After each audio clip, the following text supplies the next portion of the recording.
Hi, this is Rachel and Nick from Slowdive. And you're watching TURN TV.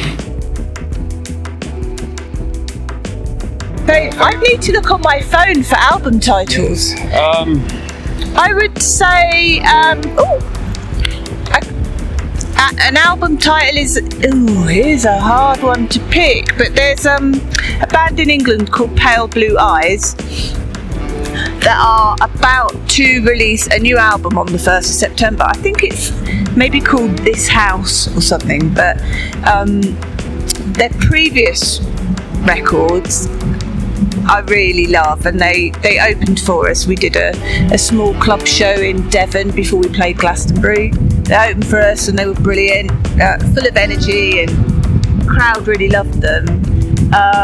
So I would say Pale Blue Eyes at the moment for me would be a current band that I actually really enjoy listening to. And I just listened to the new Blur album on the flight over from Auckland to here, actually, and that's brilliant. So yeah, I can't remember the title of that either, but it's a good record. Ballad of Darren. Ballad of Darren, Blur. Yeah, I'm going to listen to that more. Yeah, I'll just go with what Rachel says. I'm pretty bad with listening to music. It's I've always been a bit like that. I love it and I'm surrounded by it. You love Cure. Well, I do historically. Everybody, knows that. But there's nothing I hear on a day-to-day basis nowadays that really excites me, I suppose.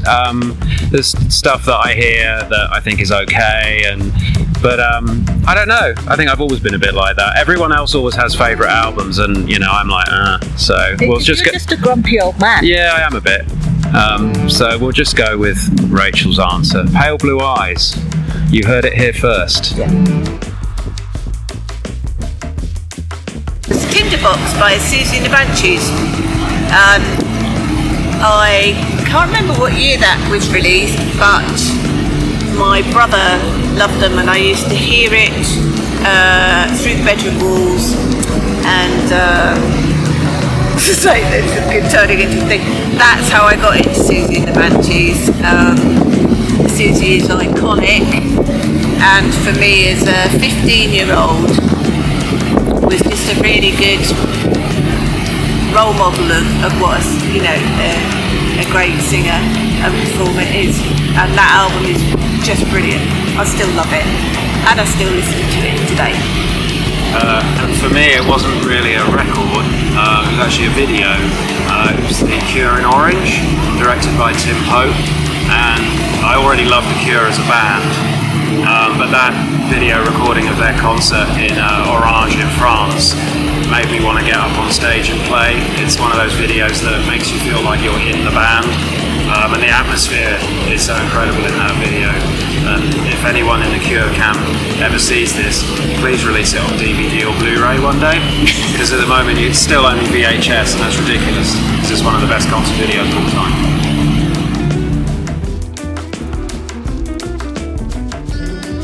The first live concert that I went to was with my parents, and I was 11 years old, and it was Gordon Lightfoot at the Royal Albert Hall. Yeah. Well, mine was better, because mine was Queen, which is a pretty good first concert. It was, I think, The Alarm, Status Quo, In Excess, and Queen at Wembley Stadium. So that was my first concert, and How old were you? I was like 14 or something. And I thought every rock concert was going to be like that at Wembley Stadium with Freddie Mercury. Unfortunately, not every concert is like that, but it was a good one to start with. That's quite a difficult one. I think, although they're different, I kind of feel like Mogwai are similar and dissimilar, if that makes sense. And I think they're ever so slightly younger than us, but I think probably that would be the band personally that I would feel closest to.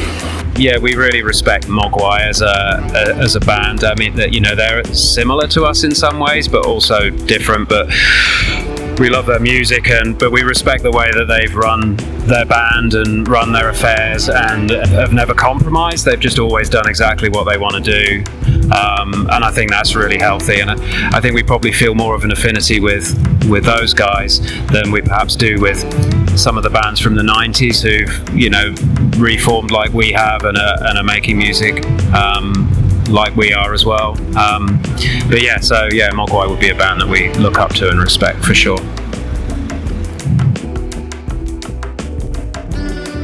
If I could work with anybody, it would be Nick Cave. Without a doubt. I've been like a huge Nick Cave fan since I was 16. Still love Nick Cave and the Bad Seeds. I think he is a really interesting man, and I think he really gives back to his fans in everything that he does, his music and the way he interacts with people with his Red Hand files and stuff, and just great songs. So for me it would be Nick Cave. I'm a bit unsociable, so I just like working with these guys.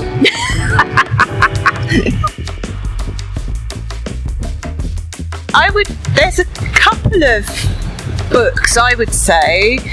I read a book in the 90s by a woman called Nin Cheng, and it's called Life and Death in Shanghai, and it's an autobiography of her life going through the Chinese Revolution, and she was imprisoned for about 10 years, and it's a very harrowing story, but ultimately kind of uplifting, and that's her story has just still stayed with me all of these years later, and it's one that I always say to people they should read.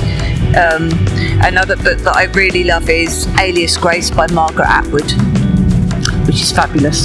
So I like reading. And Star Wars. To throw something completely different into the mix as a movie. Yeah, I just like trashy movies, so I haven't got anything intelligent to add to that really. We'll just go with Rachel's answer.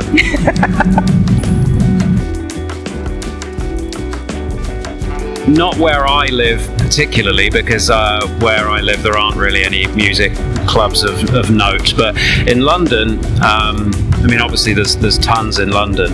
I think my favourite is probably the Forum in Kentish Town, which we always knew as the Town and Country Club, and it's probably my favourite because it's where I used to go and see all the bands that influenced us in the late 80s.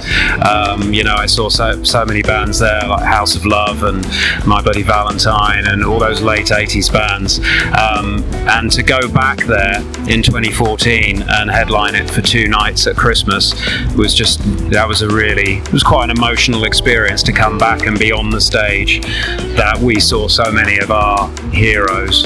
So yeah, it's probably a not the best venue in London, but it has like a sort of an emotional connection for me. I agree with Nick. Everything Nick said is actually right. Same. My advice always is to make sure you have a really trustworthy manager and accountant. True. If you're a signed artist, and otherwise just stay true to yourself and just never give up hope in what you're doing. If you believe in it and you love it, then just do it. Really. And try to balance having fun with being professional and realizing that there are a ton of people working for you at all times to make your career better and to make your music be heard by more people.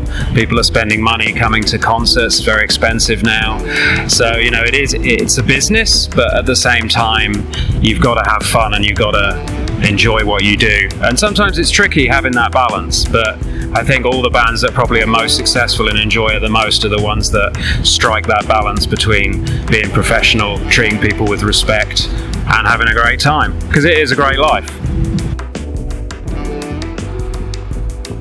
I'm embarrassed to say I don't know any Japanese artists. I can't think of any Japanese artists that I know of. So, yeah. No, it's I suppose it's probably quite a common thing that unless you go and coming from like a British culture or maybe an American culture, unless you've got some kind of affiliation with Japan or family, or you actively go and seek it, perhaps you're learning Japanese, we're not exposed to it really, and so we come here and it's like another world in a way, and we can see lots of Japanese acts that are so clearly influenced by American and British music and stuff like that. So it does always make us feel like, we don't know anything about this country or its culture really, which, as Rachel said, it's a bit, you kind of feel a bit ashamed about it.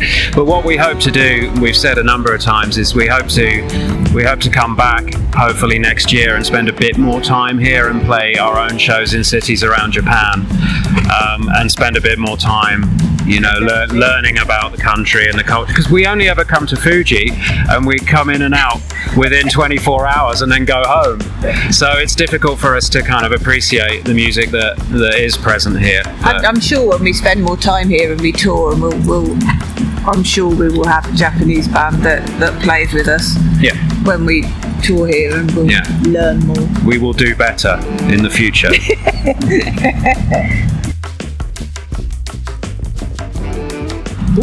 I lived it. I think the 80s was the best. I've got no real interest in the 60s. I know the 60s is what everyone says, I want to go back to the 60s and see the Beatles. It doesn't really interest me. 70s, a bit boring.